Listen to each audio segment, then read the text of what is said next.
yet laden with opportunity for connection, school run is in progress. This is a year of change for our family. Again. I'll probably look back and read these words in the years to come and take a deep breath, remembering the highs and the lows of this transitional year. Hopefully, I'll reflect, learn, grow, apologize, encourage myself, and celebrate the goodness of God amid a life truly lived, with all its nuance, including the mundane, climactic, painful, joy-filled, shocking, and even forgettable moments. This isn't our first rodeo when it comes to change, and I'm sure you have experienced many changes as well.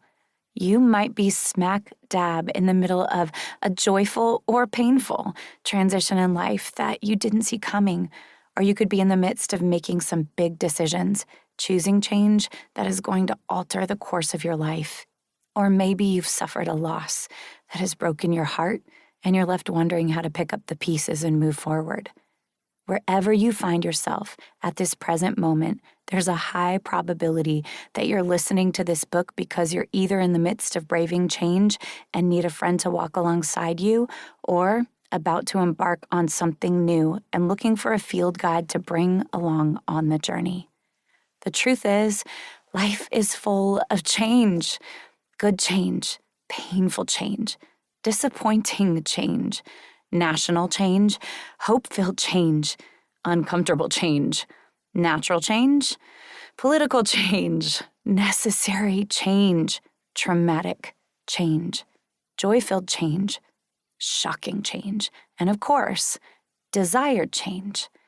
Change is constant, and if I've learned anything along the path of life, it's that change and transition can be wonderful teachers, shaping and molding us more into the likeness of Christ.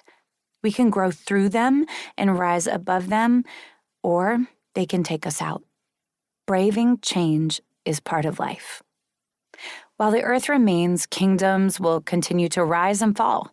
There will be wars and rumors of wars.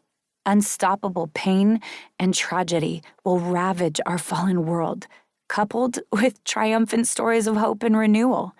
Our news feed will not cease until Christ returns, nor will the social commentary that comes with it.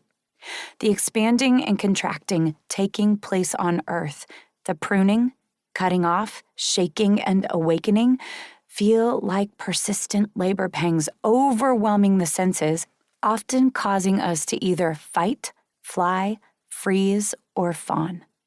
We live in the now, but not yet.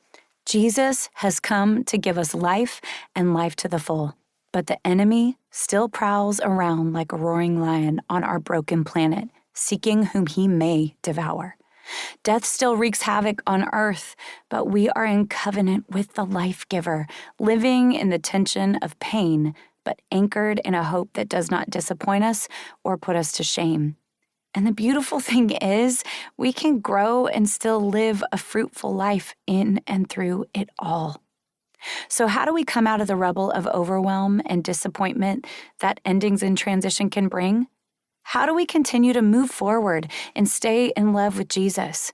How do we release the past, welcome growth, and still choose to love others?